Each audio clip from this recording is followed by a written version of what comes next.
बाकी सब जो है कल ही बता चुके हैं तुम लोगों को। आवर्त सारणी में किस तरीके से तत्वों का वर्गीकरण किया गया है, आधुनिक आवर्त सारणी में किस तरीके से तत्वों को स्थापित किया गया अलग अलग स्थानों पे, वो सब चीज तो तुम लोगों को पहले से पता हो चुका है ना। लेकिन पिछले दिन हम बात किए थे क्या इलेक्ट्रॉनिक विन्यास के बारे में। एक इलेक्ट्रॉनिक विन्यास तो वो है जिसमें हम लोग सेल के आधार पर बांट लेते हैं कक्षा में, जो 1 से 20 तक सही है, बाकी उसके आगे 1 से 18 तक सही है, 20 तक भी सही नहीं है। ठीक है, उसके बाद जब आगे जाओगे तो गलत हो जाता है। और वो इलेक्ट्रॉनिक विन्यास सबको पता है या नहीं पता है? अरे ये वाला 2n² पे जो बनाते हैं, 2n² पे जो बनाते हैं होता है कि नहीं, बोलो तो कब पहला कक्षा में के कक्षा में हाँ कितना इलेक्ट्रॉन होगा? 2। एल कक्षा में 8, है ना। एम कक्षा में 18, 18 भी हट सकता है, 8 भी हट सकता है ना। जब ज्यादा नहीं रहेगा तो क्या करेंगे, 8 भी हटा लेंगे, है ना। के एल हो गया, एम हो गया, फिर एन, एन कक्षा में कितना हटेगा? हाँ 32 या 18 या फिर 8 भी हो सकता है। क्या कोई दिक्कत? समझ गया। लेकिन हाईएस्ट ये है, मतलब 2, 8, 18, 32, ये निर्धारित कैसे कर पाए कि 2 होगा या 8 होगा या 18 होगा या 32 होगा? तो इस सूत्र में एन के जगह पर पहला कक्षा के लिए मतलब के कक्षा के लिए 1 रखना है, एल कक्षा के लिए 2 रखना है, एम कक्षा के लिए 3 रखना है और एन कक्षा के लिए 4 रखना है। तो जैसे 4 रखोगे तो 4 चौकी 16 गुना 2 32 हो जाएगा। किसी तरीके से कोई किसी को दिक्कत नहीं होना चाहिए। अब इस आधार पे अगर तत्वों का इलेक्ट्रॉनिक विन्यास निकालेंगे तो निकल जाएगा, है ना। जैसे हम लोग सोडियम का निकाल रहे हैं, किसका? सोडियम का। इसका परमाणु संख्या कितना होता है? 11। अब बता, इसमें अगर इलेक्ट्रॉनिक विन्यास करेंगे सोडियम का तो क्या कितना कितना होगा? सबसे पहले देखो के कक्षा में कितना हटेगा? हाँ 2, फिर एल कक्षा में 8 और एम कक्षा में 1, तो 2, 8, 1, है ना। ये कितना तक, ये इलेक्ट्रॉनिक विन्यास कितना तक सही है? 18 तक। भारी तत्वों के लिए सही नहीं है। नाइट्रोजन का अगर हम लोग करेंगे तो नाइट्रोजन का कितना होता है? परमाणु संख्या 7 होता है, तो 2 और 5, है ना। चलो उसी तरीके से अगर ऑक्सीजन का करेंगे तो ऑक्सीजन का कितना होता है? 8 होता है, तो कितना हो जाएगा? 2 और 6। इससे क्या पता चल रहा है? देखो ये इलेक्ट्रॉनिक विन्यास जो हम लोग कर रहे हैं, इससे हम लोगों को इतना ही पता चल रहा है कि बाह्यतम कक्षा में कितना इलेक्ट्रॉन होगा, संयोजकता कितना है, बस इसके अलावा ज्यादा कुछ इसमें पता नहीं चलता है। ठीक है। दूसरा, ज्यादा से ज्यादा अगर पता चला पाओगे तो क्या होगा? अच्छा ये भी नहीं पता चलेगा कि कितना कौन सा आवर्त में है ये, है ना, ये सब कुछ भी पता नहीं चलेगा। ठीक है। इससे अब तुम लोग बना सकते हो, जैसे मैग्नीशियम का बनाना है तो बनेगा ही। मैग्नीशियम का कितना होता है? 12। अब बोलो कितना कितना बांटोगे? 2, 8, 10 हो गया और 2, 12। समझा। तो बाह्यतम कक्षा में अगर 12 में देखो 12 इलेक्ट्रॉन को अगर बांटे तो बाह्यतम कक्षा में 2 इलेक्ट्रॉन आया है, तो इसका संयोजकता कितना हो गया? 2। अगर क्लोरीन को हम लोग वर्गीकृत करें, ये 17 होता है, 2, 8, 7। अगर ये आर्गन का करें 18 होता है, कितना हो जाएगा? 2, 8, 8। ये वाला तो सबको पता है ना, ये अक्रिय गैस हो गया, है ना। ये वाला इलेक्ट्रॉनिक विन्यास लगभग सबको पता है। अब हम लोग दूसरा इलेक्ट्रॉनिक विन्यास करेंगे ब्लॉक के आधार पे, जिसको किया गया है। ठीक है, ब्लॉक के आधार पे भी एक इलेक्ट्रॉनिक विन्यास होता है, इसको लिखने का तो कोई जरूरत नहीं है। ठीक है, मिटा देते हैं। समझ गया। अब देखो ध्यान देना, आगे बात हम लोग आगे किस चीज का करेंगे? जो कक्षा के आधार पे, क्या बोलते हो हाँ, ब्लॉक के आधार पे जो तत्वों के वर्गीकरण के लिए जो इलेक्ट्रॉनिक विन्यास किया गया है उसको। ठीक है। तो सुनो, यहां ध्यान देना। सबसे पहले तो हम लोगों को लिखना है कितना ब्लॉक होता है, बोलो तो ब्लॉक का संख्या कितना होता है? हाँ, नंबर ऑफ ब्लॉक कितना होता है? नंबर ऑफ ब्लॉक कितना होता है? 4। कौन कौन? हाँ, S block, D block, P block, F block. S P D F, S D न, एस पी, हाँ डी एफ। कोई दिक्कत? S block, P block, D block, F block. कोई दिक्कत? तो यही 4 ब्लॉक है। 4 ब्लॉक में बांटा गया। अब 4 ब्लॉक में देखो सबसे शुरू में आवर्त सारणी में कौन आता है, हाइड्रोजन और लिथियम, हाइड्रोजन हीलियम, हाइड्रोजन हो गया, लिथियम हो गया, सोडियम पोटेशियम, ये जो पहला वर्ग है और दूसरा वर्ग जो है वो दोनों एस ब्लॉक का तत्व है ना। फिर वर्ग 13 से या 12 से शायद, ठीक है, जो ऊंचा ऊपर उठा हुआ है थोड़ा उस साइड में है ना, बीच में गड्ढा है, उसके बाद ऊपर उठा हुआ है, तो वो सारा तत्व क्या होगा उधर, वहां से लेकर के 18 तक क्या कहलाएगा, हाँ कौन सा ब्लॉक कहलाएगा, पी ब्लॉक। और नीचे गड्ढा में जो है वो डी ब्लॉक, और नीचे जो लेंथेनाइड एक्टिनाइड्स है वो एफ ब्लॉक, है ना। ठीक, तो इसको इस तरीके से हम लोग सबसे पहले तो लिखेंगे, 4 ब्लॉक है तो चारों को हम लोग ऐसे करके बांटेंगे। सबसे पहले तो देखो कौन हो जाएगा, 1s, कौन हो जाएगा, अच्छा पहले एस ब्लॉक है, फिर हम लोग पी ब्लॉक लेते हैं, फिर डी ब्लॉक, फिर एफ ब्लॉक, तो S P D F, 1s, फिर देखो यहां पर क्या करेंगे 2s, ऐसे करके ध्यान देना, पैटर्न ध्यान देना, 2s, फिर क्या होगा 2p, ठीक है, फिर 3s, 3p, 3d, देखो फिर 4s, 4p, 4d, 4f, 4f, f को थोड़ा सा आगे बढ़ा के लिख देते हैं, क्या कोई दिक्कत। उसी तरीके से 5s, 5p, 5d, 5f, फिर 6s, 6p, 6d, 6f, उसी तरह 7s, ठीक है, 7s, 7p, 7d, 7f। अब इसके नीचे जान रहे हो कि 8वां एस ब्लॉक तो होता नहीं है, एस ब्लॉक में 8वां आवर्त तो नहीं है। जैसे ये पहला आवर्त, ये दूसरा आवर्त, ये तीसरा, ये चौथा, ये 5वां, 6ठा, 7वां, 7 आवर्त तक ही होता है ना। हालांकि इससे ज्यादा जरूरत पड़ेगा भी नहीं, ठीक है, और अगर जरूरत पड़ेगा तो उसको हम लोग आगे जानेंगे, पहले सबसे पहले तो इसको सीखो, है ना, क्या कोई दिक्कत। सबसे पहले तो हम लोग किस में आएंगे, देखो 1s में, किस में आएंगे 1s में, कोई दिक्कत। अच्छा एक चीज और है, एक चीज और ध्यान देना है, यहां पर जो है इसमें कितना इलेक्ट्रॉन हटता है, 2 इलेक्ट्रॉन, कितना 2, समझ गया। इसमें कितना हटता है, हाँ, इसमें कितना हटता है 10, और इसमें कितना हटेगा, तो चौक दे, इसमें कितना हटेगा, चौक दे, कितना हटे जाएगा, हाँ 2, 6, 10 और चौक दे, ये याद रखना है, कितना इलेक्ट्रॉन हटेगा अधिकतम, चौक दे से ज्यादा नहीं हटेगा। क्या दिख रहा है नहीं, यहाँ ठीक है, यहाँ भी तो दिख रहा है, कोई तरीके का दिक्कत यहाँ नहीं है, ठीक है। और थोड़ा सा इसको मैन्युअली चेंज कर देते हैं, यहाँ पर फोकस इसका थोड़ा सा और बढ़ा,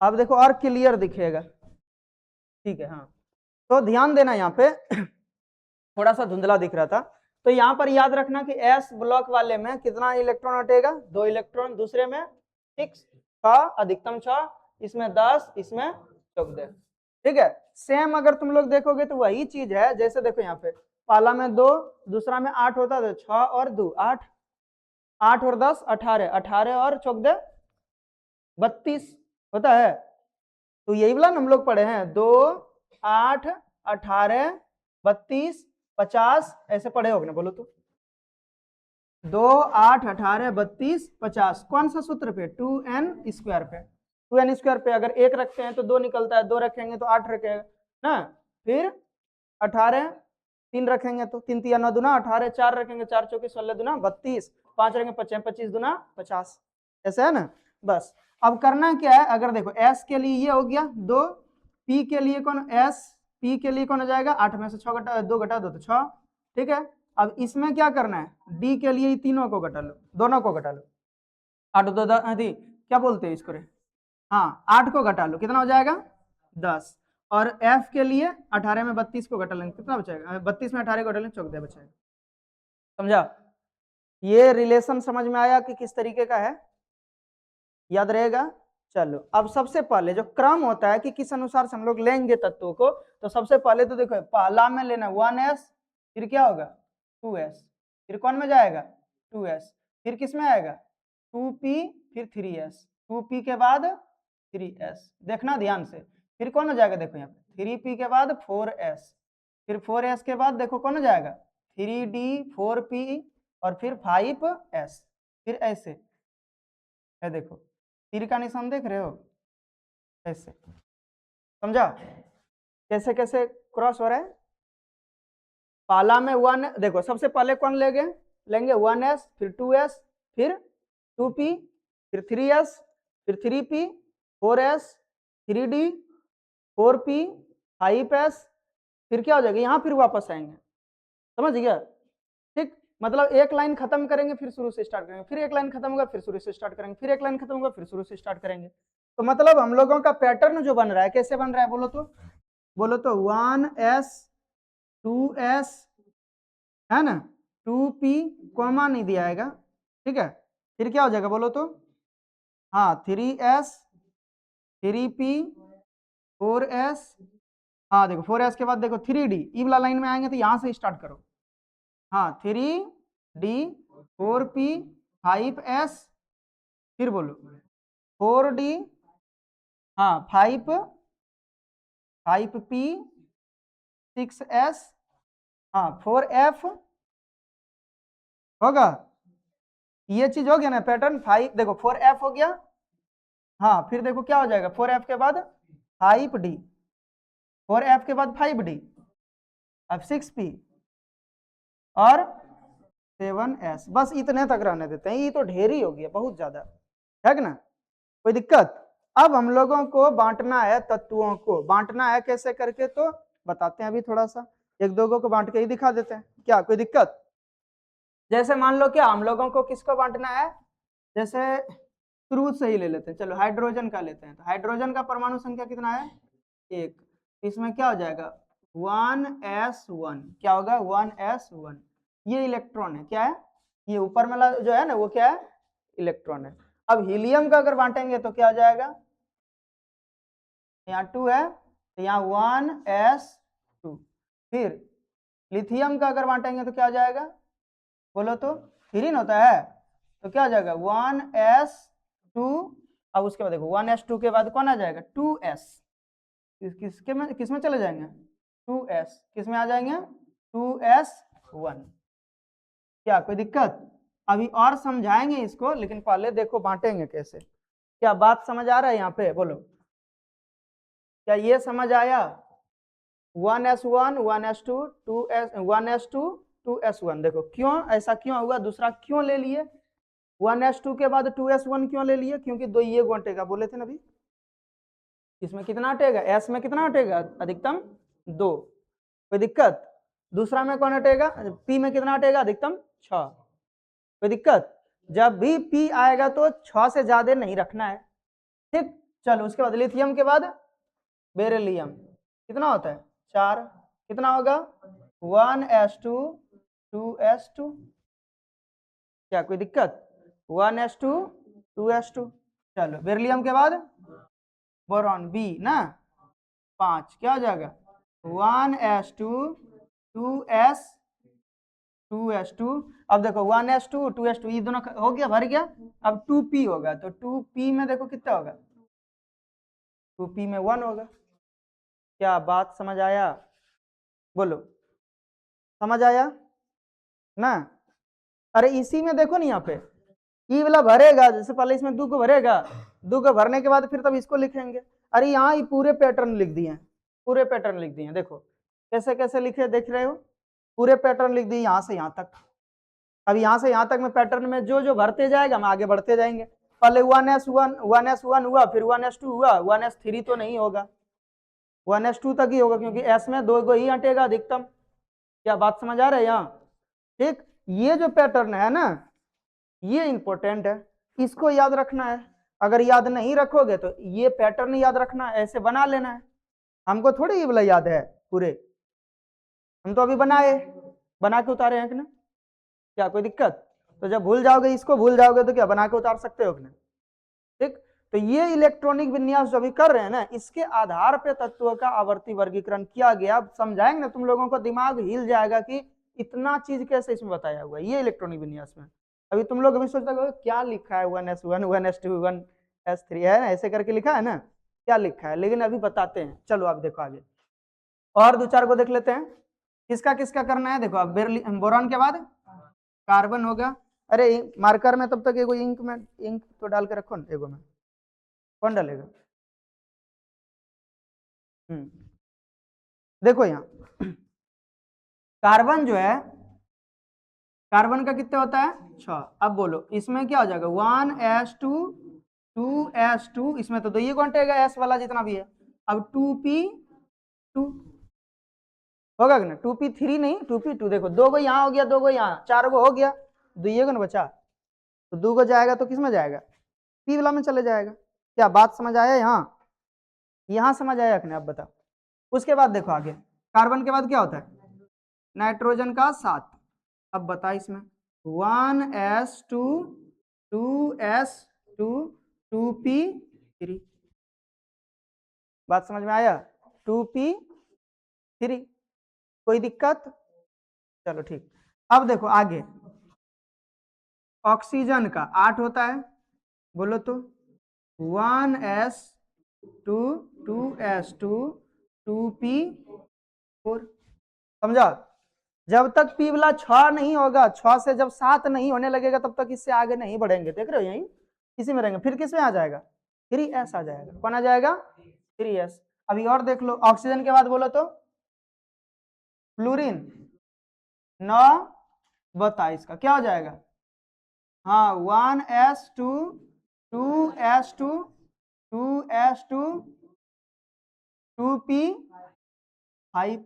अब बोलो फ्लोरीन के बाद नियॉन का कितना है 10। अब बता इसका क्या हो जाएगा 1s2 2s2 2p6 होगा। अब इसमें नहीं हटेगा, अब अगला ले जाएंगे, है ना, सोडियम का 11। अब बोलो इसका क्या हो जाएगा 1s2 2s2 2p6 और 3s1 है। देखो ना यहाँ 2p के बाद कौन आएगा 3s, जो यहाँ आएगा इसको उठा के रखो ना बस। क्या बात समझा, हाँ। अरे है देखो ना यहाँ 2p तक लिए थे, 2p के बाद कौन आया है 3s तब। हाँ यहाँ देखो, वहां मत देखो, वहां तुम लोग समझ में आएगा। हम लोग लाइन से लिए, देखो पहले 1s लिए, फिर 2s लिए, फिर 2p 3s, फिर 3p 4s, फिर 3d 4p 5s, ऐसे तीर का निशान नहीं देख रहे हो एक एक करके। पहले ये वाला लाइन कंप्लीट करो, फिर ये फिर ये फिर ये, ऐसे पीछे से, समझा, कोई दिक्कत। अब देखो बताओ, भराया रे इंक भराया दो तो, वाह क्या बात,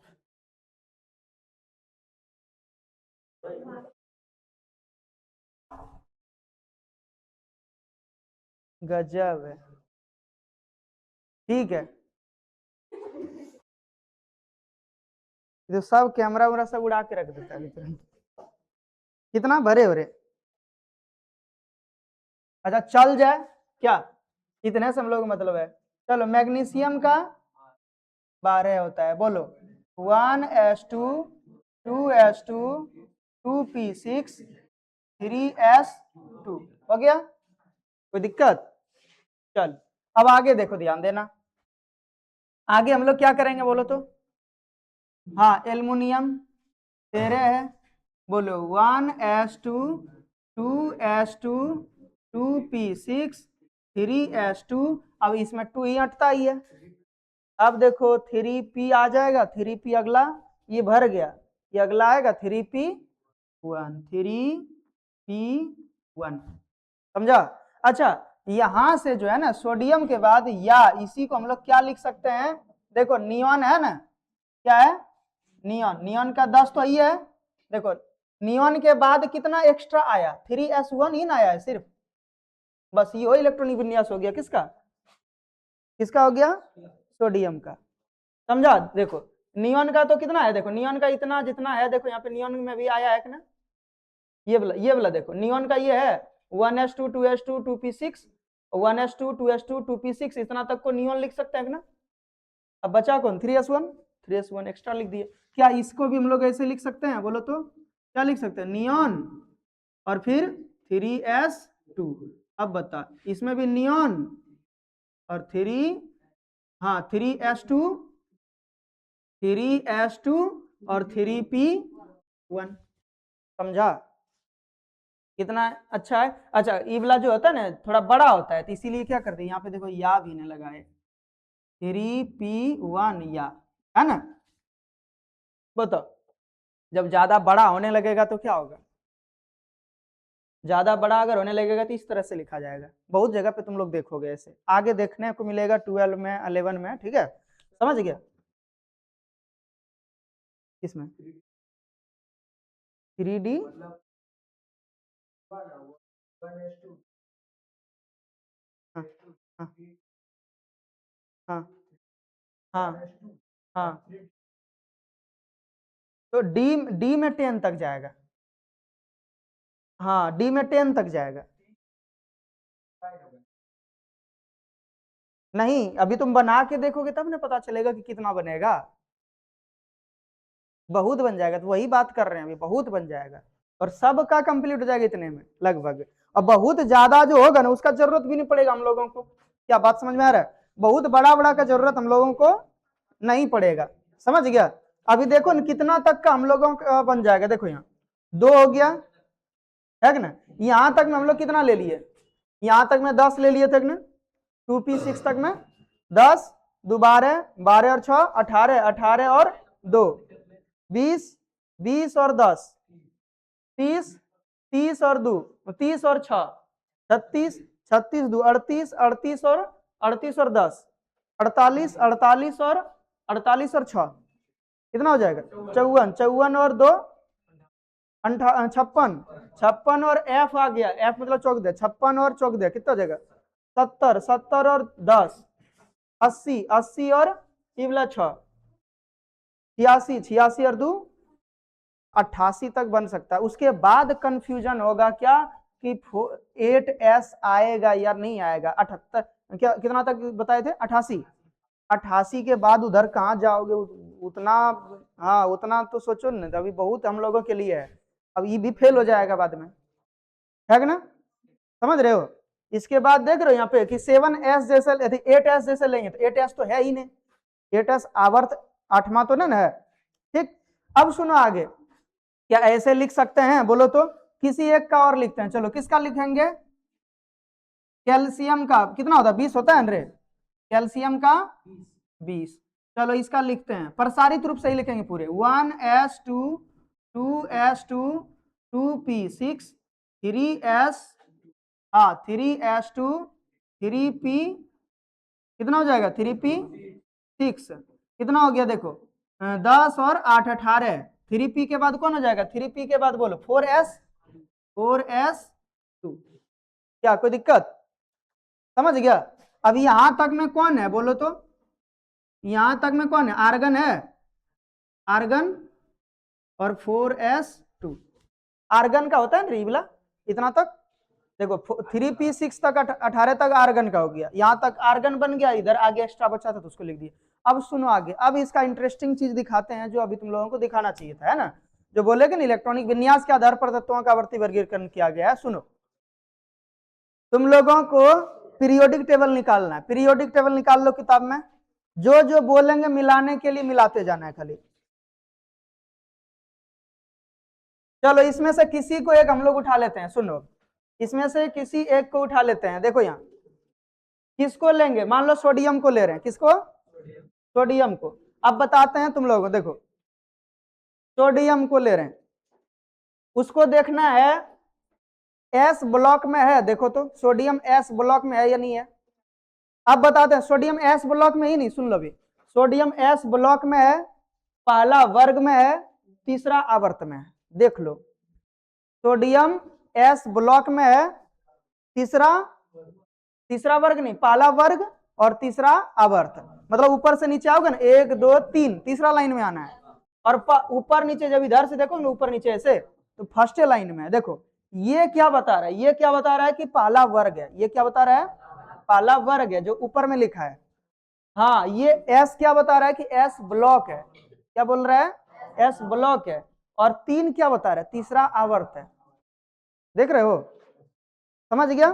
चलो अभी हम लोग बात करते हैं किसका, कैल्शियम का। देखो एस ब्लॉक का तत्व है, देखो तो एस ब्लॉक का तत्व है कैल्शियम, चौथा लाइन में मिलेगा, ऊपर से नीचे आओगे चौथा आवर्त में, और दूसरा वर्ग, दूसरा वर्ग पहला लाइन में नहीं होगा, दूसरा लाइन में होगा, है कि ना।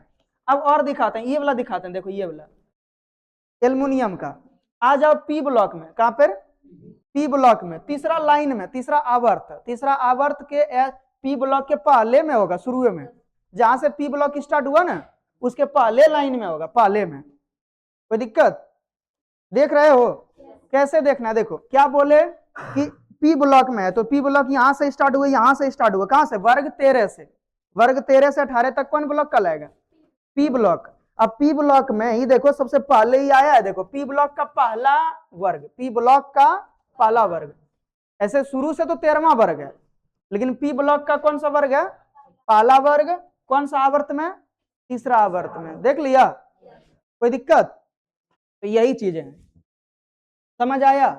अब किसी भी तत्व का अगर तुम लोग इलेक्ट्रॉनिक विन्यास लिख लोगे इस आधार पे, किसी भी तत्व का इलेक्ट्रॉनिक विन्यास, तो सोच लो कि उसके अनुसार से हम लोग निर्धारित कर सकते हैं कि इसका स्थान पीरियोडिक टेबल में कहां होगा। क्या कोई दिक्कत, समझ गया, ठीक, कोई दिक्कत यहां तक। अब सुनो आगे तुम लोगों को जैसे दिखाते हैं, ठीक है, यहां से देखो सर्च करके दिखा देते हैं तुम लोगों को, ऐसा इसीलिए कर रहे हैं क्योंकि अभी एफ, जैसे मान लो कि एफ ई का निकालना है, एफ ई का इलेक्ट्रॉनिक विन्यास, इलेक्ट्रॉनिक कॉन्फ़िगरेशन। अभी सुनो दिखा देते हैं तुम लोगों को थोड़ा, एफ ई का इलेक्ट्रॉनिक कॉन्फ़िगरेशन में देखो सबसे लास्ट में, सुनो ये एफ ई का परमाणु है, एटम है, इसका इलेक्ट्रॉनिक कॉन्फ़िगरेशन में अगर देखोगे तो सबसे लास्ट में क्या है बोलो तो, सबसे लास्ट में क्या है, 3D6, क्या है, हाँ 3D6, शायद नजदीक से तो दिखेगा नहीं, नजदीक से दिखेगा, हाँ दिख रहा है 3D6, समझ गया। तो 3D6 जो है हंसना नहीं है रे, यहाँ पर देखो, अब तुम लोग बाद में मोबाइल में देखोगे तो वहां दिखेगा ही नहीं, छोटा है, तो उस समय दिक्कत तो किसको होगा, तुमको होगा कि हमको होगा, ये दिखा रहे हैं तो बड़ा हंसी आ रहा है सबको। तो यहाँ पर लास्ट में क्या है, 3D6, तो 3D6 का मतलब क्या हुआ, यहाँ जो हम लोग लास्ट में देख रहे हैं कि एफ ई के लास्ट में जब हम लोग इलेक्ट्रॉनिक विन्यास करेंगे तो 3D6 आएगा, इसका मतलब क्या हुआ कि तीसरा आवर्त में होगा, डी ब्लॉक में होगा, और डी ब्लॉक के छठे लाइन में होगा, हाँ डी ब्लॉक का वर्ग 6 में होगा, डी ब्लॉक के वर्ग 6 में होगा, शुरू से 6 में नहीं, डी ब्लॉक के वर्ग 6 में। अब दिखाते हैं, देखो वर्ग 6 कहाँ है, बोलो, यहां देखो ना, यहाँ पे 1 मिनट, 8 लिखा है वो नहीं, देखो यहां से सुनो, यहां देखो, यहां से डी ब्लॉक स्टार्ट हुआ, इस जगह से, ठीक है, इस जगह से स्टार्ट हुआ, यहां से स्टार्ट करना है, पहला पहला वर्ग, दूसरा डी ब्लॉक का पहला वर्ग, दूसरा वर्ग, तीसरा वर्ग, चौथा वर्ग, पांचवा वर्ग, छठा वर्ग, देखो छठा आया, क्या समझ आ रहा है यहाँ। तो ये डी ब्लॉक का कौन सा वर्ग है, छठा वर्ग, शुरू से ना 8वां है, वो तो गिन के दे दिया है, शुरू से कौन सा वर्ग है, 8वां वर्ग, लेकिन डी ब्लॉक का कौन सा वर्ग, छठा वर्ग में। क्या बात समझ आया, बोलो तो। अब किसी के भी बारे में बता सकते हो, हाँ, अब बता, और सर्च करके दिखाएं थोड़ा सा, देखो जैसे हम लोग किसका इलेक्ट्रॉनिक कॉन्फ़िगरेशन देखेंगे, जैसे ए यू का, किसका, ए यू क्या होता है, ऑरम गोल्ड, जानते हो ना, हाँ इलेक्ट्रॉनिक कॉन्फ़िगरेशन, ठीक है, देखो इलेक्ट्रॉनिक कॉन्फ़िगरेशन देखो बहुत बड़ा है इसका। अब यहाँ पे तो हम लोगों को एआई मॉडल का यूज करना पड़ेगा। इलेक्ट्रॉनिक कॉन्फ़िगरेशन में सबसे लास्ट में देखो क्या है, इलेक्ट्रॉनिक कॉन्फ़िगरेशन में देखो सबसे लास्ट में क्या है, नहीं यहाँ पे कुछ गड़बड़, पूर्ण इजेनॉन किसी दूसरे का कर दिया है, ठीक है, हम लोग सर्च किसका किए और ये करा है किसका, बता, ए यू का 79 है कि ना,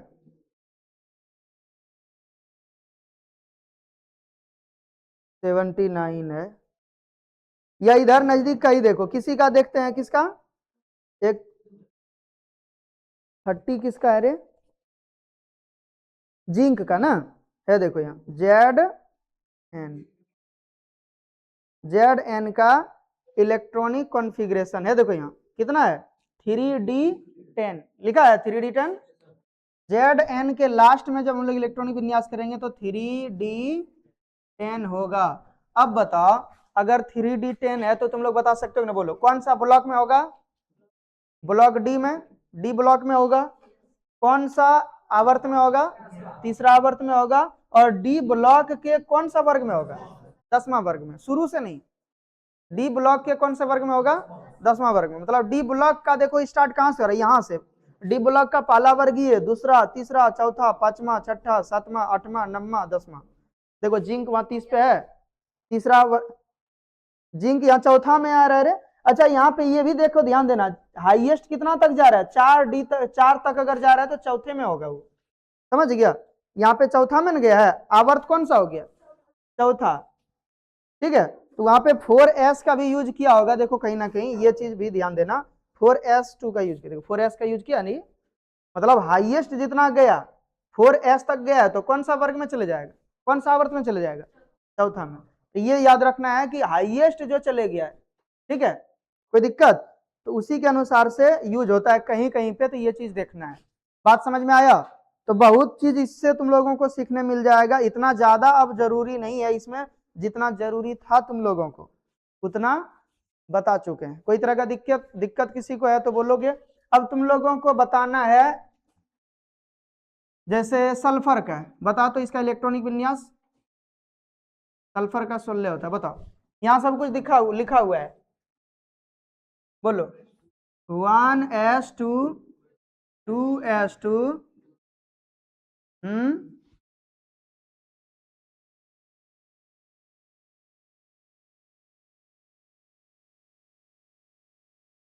बोलते जा रही है, बोलने दो, हम बाद में बताएंगे सबको। खाली बोलते जाना है कि बढ़ेगा, तो यहाँ तक देखो है, यहाँ तक है तो क्या बोलते जाएगी, भर भर के उसको लिखते जाओगे हैं? कि देखना है कि 16 गो, अरे इलेक्ट्रॉन तुम्हारा कितने आ गया? 10, 2 12 और 6 18 और 2 20 को कहां से इलेक्ट्रॉन आया इसमें हैं?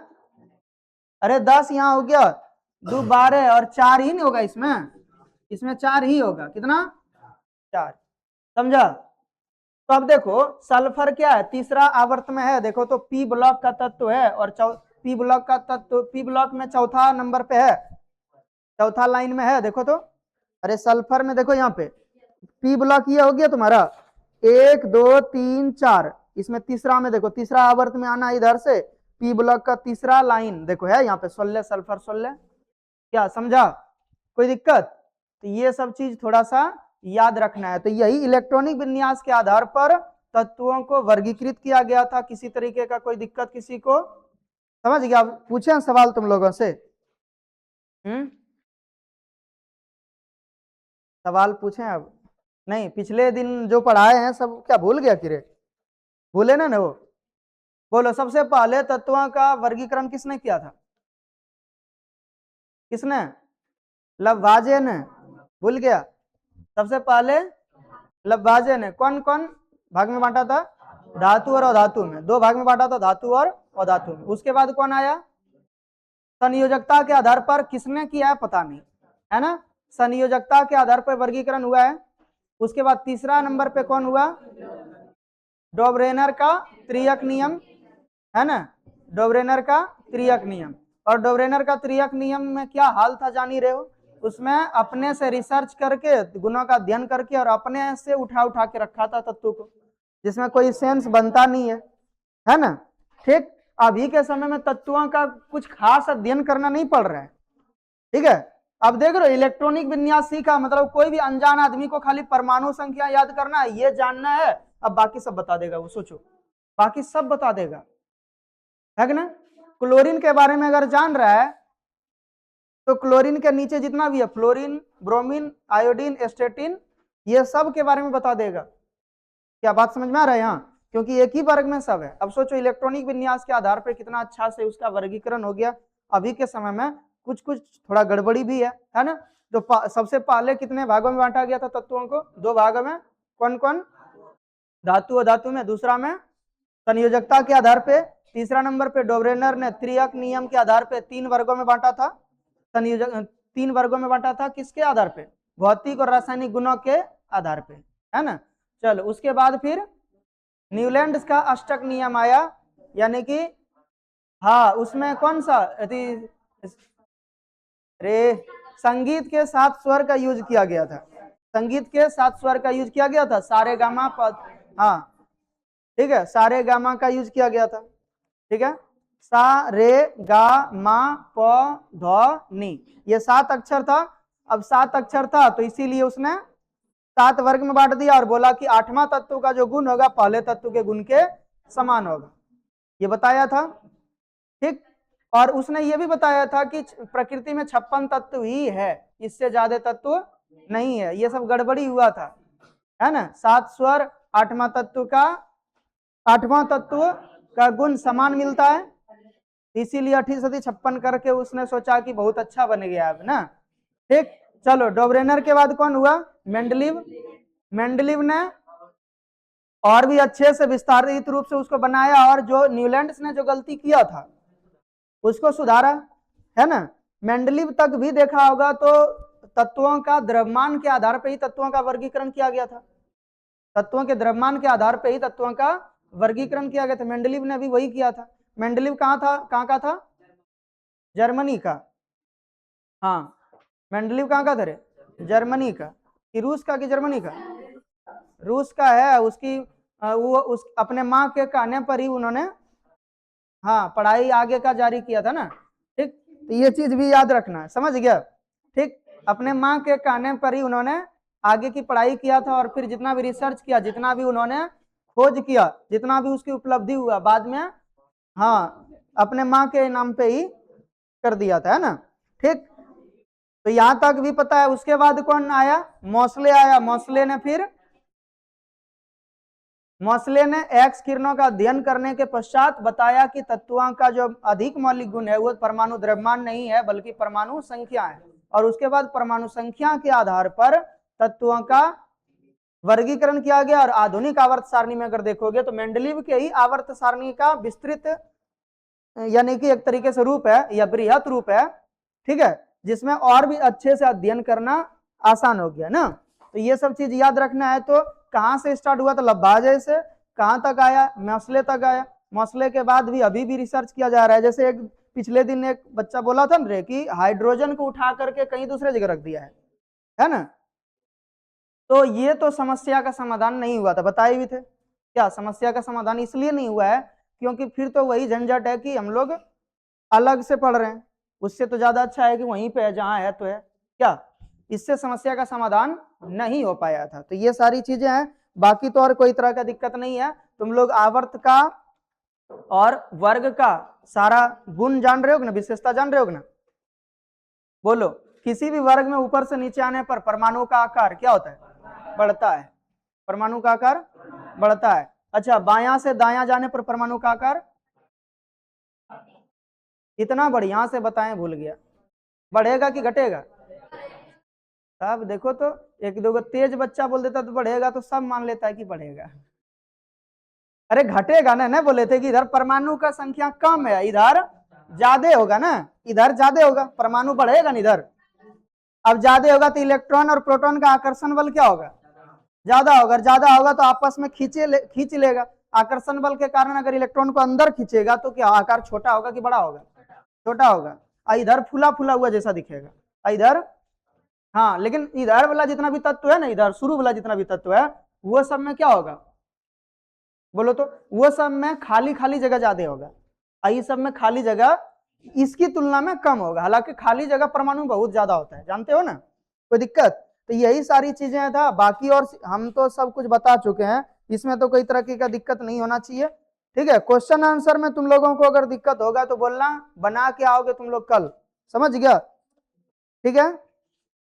टोटल बनाना है अति लघुत्तरीय का 12 नंबर। देखो एमसीक्यू बन जाएगा, एमसीक्यू मतलब जो ऑब्जेक्टिव है जिसमें टिक करने वाला, इसका आंसर दिया भी बन जाएगा, रिक्त स्थान वाला भी बन जाएगा, आंसर दिया हुआ है। जो समझ नहीं आएगा, जो समझ आ जाए, आंसर दिया है, जो समझ आ जाए तो ठीक है, नहीं समझ आएगा तो पूछ लोगे, टिक करके आना है, ठीक है। उसके बाद देखो सही गलत वाला भी आंसर दिया बन जाएगा। अति लघुत्तरीय में बोल रहा है एक लड़का 12 नंबर का, तो किस तत्व के परमाणु में पूर्णतः भरे हुए सिर्फ 2 सेल हैं, किस तत्व के परमाणु में सिर्फ भरे हुए 2 सेल हैं, बता तो। अरे कोई ऐसा तत्व है जिसके परमाणु में 2 गो सेल है और दोनों भरा हुआ है, नियॉन में ना है, हैं? बोलो तो होगा। नियॉन का परमाणु संख्या कितना? 10। 2 और 8 होता है, 2 सेल है, दोनों भरा हुआ है। क्या पूछा था? किस तत्व के परमाणु में पूर्णतः भरे हुए सिर्फ 2 सेल हैं? हो तो गया कौन? नियॉन। आंसर सिर्फ लिख देना है नियॉन, बस हो गया। ठीक, चलो उसके बाद बोलो और कोई कंफ्यूजन इधर? इधर कोई कंफ्यूजन? कितना? 1 मिनट रुक जा। अति लघु तरीका 10। रुक जा बता रहे हैं 10 का भी। एक धातु, एक क्षार धातु और एक क्षारीय मृदा धातु को बताएं जिनके नाम एस अक्षर से प्रारंभ होते हैं। क्षारीय धातु और क्षारीय मृदा धातु। अब बोलो, तुम लोगों को बताए थे कभी? क्षारीय धातु और क्षारीय मृदा धातु, एस ब्लॉक में 2 वर्ग है, पहला वर्ग और दूसरा वर्ग। जिसमें सोडियम सब वाला है वो वाला कौन है? क्षारीय धातु। और वो मैग्नीशियम वाला किसमें आता है? क्षारीय मृदा धातु में। अब उसमें देखो एस से नाम किसी का है, एस से सोडियम होता है लेकिन संकेत में Na लिखा है। अगर कोई दूसरा होगा एस से, नहीं सोडियम ही लिख लेना है। देखो क्षारीय धातु में सोडियम ही लिख लोगे क्योंकि इसके अलावा कहीं एस से शुरू हो रहा है, देखो तो। अरे क्षारीय धातु में कौन कौन है? लिथियम है, सोडियम है, पोटेशियम है, रुबिडियम है, स्केडियम है, फ्रांसियम है, यही ना है क्षारीय धातु में। अब क्षारीय धातु में कौन एस से शुरू हो रहा है? सोडियम। एस से यहां नहीं लिखा, संकेत में Na होता है। संकेत में क्या होता है? Na। लेकिन सोडियम मतलब एस से हुआ ना, ठीक। और क्षारीय मृदा धातु में दूसरा लाइन में आ जाओ, बेरिलियम, मैग्नीशियम, कैल्शियम, ठीक है। उसके बाद देखो क्या लिखा है? SR मतलब क्या होता है? जो भी नाम होगा भूल रहे हैं इसका, ठीक है, तो इसको लिख लेना, संकेत लिख देना या फिर इसका नाम सर्च करके लिख देना है, कोई दिक्कत? तो ये याद रखना है। तो SR से नाम शुरू हो रहा है तो ये S से शुरू हो ही जाएगा। लेकिन पहला वाला जो है सोडियम लिखोगे हिंदी में या फिर इंग्लिश में SODIUM ऐसे लिखोगे, सोडियम हो जाएगा। चलो 10 नंबर का रे, कौन पूछा था 10 नंबर का? इधर तुम, दीर्घ उत्तरीय में 10 नंबर आ गया इधर। बाकी किसी को कोई दिक्कत नहीं है? अब 15 नंबर कौन बोला? अच्छा, अति लघु उत्तरीय का 15 नंबर बोल रहा है कि यदि किसी तत्व की परमाणु संख्या 1.5 हो, 1 मिनट रे, यदि किसी तत्व की परमाणु संख्या 1.5 हो तो क्या आवर्त सारणी में उसे हाइड्रोजन और हीलियम के बीच रखा जा सकता है? तो नहीं, हो ही नहीं सकता है, लिख देना है। क्या लिखोगे? किसी तत्व का परमाणु संख्या 1.5 नहीं हो सकता है। सुन लो, 1.5 नहीं हो सकता है, हो ही नहीं सकता है। तुम इन दोनों के बीच में कहां रखोगे? हाइड्रोजन और हीलियम के बीच में कहां रखोगे? बता दो क्यों नहीं हो सकता है, बता देते कारण। परमाणु संख्या 1.5 यानी कि 1.5 नहीं हो सकता है। परमाणु संख्या का मतलब क्या हुआ? किसी तत्व के परमाणु में प्रोटॉन की संख्या, किसकी संख्या? प्रोटॉन की संख्या। इलेक्ट्रॉन की संख्या से मान्यता नहीं दिया गया है। क्यों? क्योंकि इलेक्ट्रॉन की संख्या बदल जाता है जब आयनिक होता है। आयनित जब होता है तत्व, जैसे सोडियम अगर आयनित हो गया मतलब 1 इलेक्ट्रॉन दे देगा तो इसके पास इलेक्ट्रॉन क्या को बचेगा? 10 को बचेगा इलेक्ट्रॉन। तो क्या परमाणु संख्या बदल गया? नहीं, परमाणु संख्या तो इसका 11 ही होगा। तो कौन नहीं बदलता है? जिसके ऊपर नाम इसका मतलब निर्भरता रहेगा तो प्रोटॉन के ऊपर। किसके ऊपर? प्रोटॉन की संख्या ना बदलता है और नहीं परमाणु संख्या बदलता है। तो बता, क्या 1.5 प्रोटॉन हो सकता है कभी? कोई भी कण है, जैसे आदमी है तो आदमी कभी 1.5 हो सकता है? क्या करोगे? काट के या फाड़ के एगो आदमी को आधा करके लाओगे यहाँ? बोलो, प्रोटॉन आधा हो सकता है क्या? कण का मतलब क्या हुआ? जब भी होगा तो पूरे होगा, समझ गया? रोटी नहीं है कि आधा को काट लो हो गया, समझ गया? ठीक, आदमी की तरह है वो, मतलब एक जीव की तरह है, एक गिनती में पूरा गिनोगे उसको हमेशा। तो 1.5 किसी भी तत्व का परमाणु संख्या नहीं हो सकता है क्योंकि कभी भी जो प्रोटॉन है, प्रोटॉन की संख्या कभी भी दशमलव में नहीं होगा, हमेशा पूर्ण संख्या होता है। प्रोटॉन की संख्या हमेशा क्या होता है? पूर्ण संख्या होता है, क्योंकि ये क्वांटमीकरण होता है इसका, ये क्वांटमीकरण सिद्धांत का पालन करता है। क्वांटमीकरण का मतलब क्या हुआ? कि गिनने योग्य जो चीजें हैं, समझ गया? गिनने योग्य। तो गिनने योग्य 1.5 वाला नहीं होता, 1.5 गिनते नहीं है, समझ गया? ठीक, तो ये चीज याद रखना है। कंप्लीट हो गया। चलो और कुछ क्वेश्चन आती लोग 11 नंबर एक एक करके सब पूछ लेगा कि रे? हैं? एक कारण देकर बताएं कि नाइट्रोजन और फास्फोरस को आवर्त सारणी के एक ही वर्ग में क्यों रखा गया है।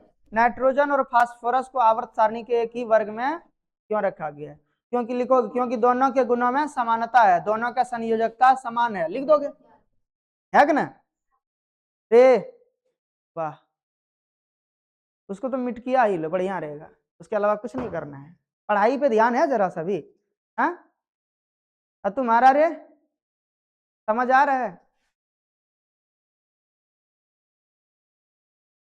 अजीब हालत है इस सब के, बता।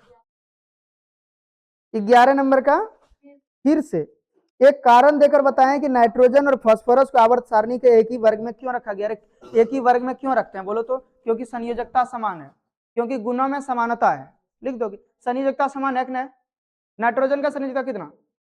3 इलेक्ट्रॉन, 3 इलेक्ट्रॉन लेता है किसी से। फास्फोरस भी कितना इलेक्ट्रॉन लेगा? 3 इलेक्ट्रॉन लेगा किसी से, है ना? क्या बात समझ में आया? तो लिख देना है क्योंकि दोनों तत्वों का संयोजकता समान है और दोनों तत्वों का गुण भी समान होता है। अब पूरा गुण समान नहीं होता, नहीं तो नाइट्रोजन और फास्फोरस में अंतर क्या रहेगा, है ना? पूरा समान तो नहीं होता है, लेकिन समानता होता है। कोई दिक्कत किसी को? चलो यहां तक कंप्लीट हुआ, क्या आगे बढ़े अब? और क्वेश्चन बोलो। किसी तत्व के समस्थानिकों को आवर्त सारणी के एक ही स्थान में क्यों रखा गया है? तो समस्थानिक का अर्थ होता है जिसका परमाणु संख्या समान हो। तो अगर परमाणु संख्या समान हो तो आधुनिक आवर्त सारणी में परमाणु संख्या के आधार पर बांटा गया है ना? तो कोई भी तत्व रहे, समस्थानिक रहे, समभारिक, उससे मतलब नहीं है। तो अगर तत्व का परमाणु संख्या समान है तो वो एक ही वर्ग में रहेगा, लिख लोगे। तत्व का परमाणु, अच्छा एक चीज तुम लोगों को एक दिन बोले थे क्या, हाइड्रोजन एक ऐसा इकलौता तत्व है जिसके नाभिक में न्यूट्रॉन नहीं होता है, बताए थे। लेकिन हाइड्रोजन का 3 समस्थानिक है, हाइड्रोजन 1, हाइड्रोजन 2 और हाइड्रोजन 3।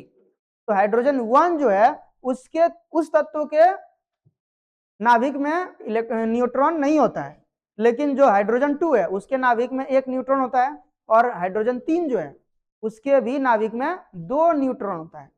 तो हाइड्रोजन 1 जो है सिर्फ उसी में न्यूट्रॉन की संख्या नहीं है, मतलब एक ऐसा तत्व जिसमें हाइड्रोजन 1 सिर्फ आता है, हाइड्रोजन 1, एक हाइड्रोजन 2 और एक हाइड्रोजन 3 होता है ना। तो हाइड्रोजन 1, हाइड्रोजन 2, हाइड्रोजन 3, हाइड्रोजन 1 जो है उसमें न्यूट्रॉन नहीं है, उसके तत्व के परमाणु में न्यूट्रॉन नहीं है, बाकी दोनों तत्वों के परमाणु न्यूट्रॉन है, मतलब 3 समस्थानिक होता है हाइड्रोजन का। तो ये याद रखना है, कोई तरह का दिक्कत नहीं होना चाहिए इसमें।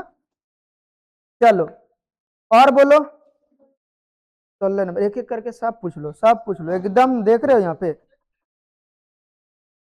चौगदे अभी बताइए देते हैं, 15 का तो बता ही दिए हैं क्या। हाँ दब कंफ्यूजन भी है तो हमको पता है। मेंडलीव की मूल आवर्त सारणी में किस वर्ग के तत्व गायब थे? किस वर्ग के तत्व गायब थे? मेंडलीव के आवर्त सारणी में किस वर्ग के तत्व गायब थे बताओ। जिस समय में मेंडलीव पहली बार जब बनाया था तो आवर्त सारणी में देखा होगा उसमें अक्रिय गैस नहीं था। अक्रिय गैस था क्या?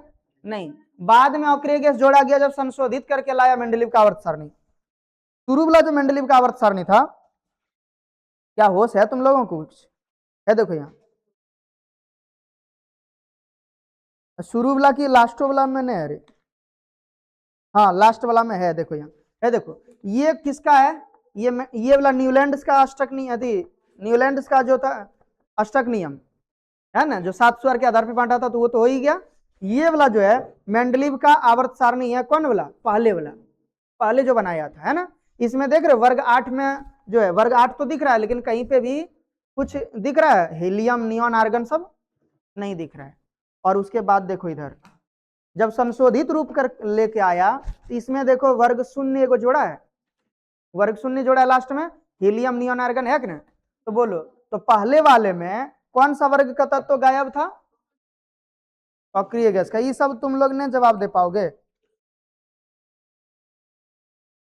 यही सब लिख देगी। 16 नंबर में देखो, आवर्त सारणी में सबसे अधिक धात्विक और सबसे अधिक अधात्विक तत्व के नाम लिखें। बंद करो उसका भी। क्या करना था तुमको? अच्छा सुनो, देखो वह आवर्त सारणी में सबसे अधिक धात्विक और सबसे अधिक अधात्विक तत्व कौन है? सबसे अधिक धात्विक तत्व कौन? फ्रेंसियम। कौन? फ्रेंसियम। क्योंकि नीचे से ऊपर से नीचे आने पर, नीचे जब बढ़ते हैं तो क्या होता है? धातुविक गुण बढ़ता है, तो सबसे नीचे वाला धातुविक गुण सबसे अधिक है कि ना? तो फ्रेंसियम सबसे अधिक धात्विक तत्व, और सबसे ऊपर वाले में और धात्विक तत्व सबसे ऊपर वाले में कौन? हीलियम। अरे क्या बोलते, हीलियम नहीं, फ्लोरीन। फ्लोरीन। और धातु में, अक्रिय गैस का बात छोड़ो, और धातु में जितना सब सक्रिय है, जो विक्रिया करता है, उसमें फ्लोरीन सबसे ज्यादा अधात्विक तत्व है, काफी अच्छा से विक्रिया करता है। बात समझ में आया? चलो, और कुछ? अब कुछ नहीं बताएंगे तुम लोगों को, ठीक है? आज इतना तक ही बताएंगे, उसके बाद फिर अगले दिन बताएंगे, रहने दो।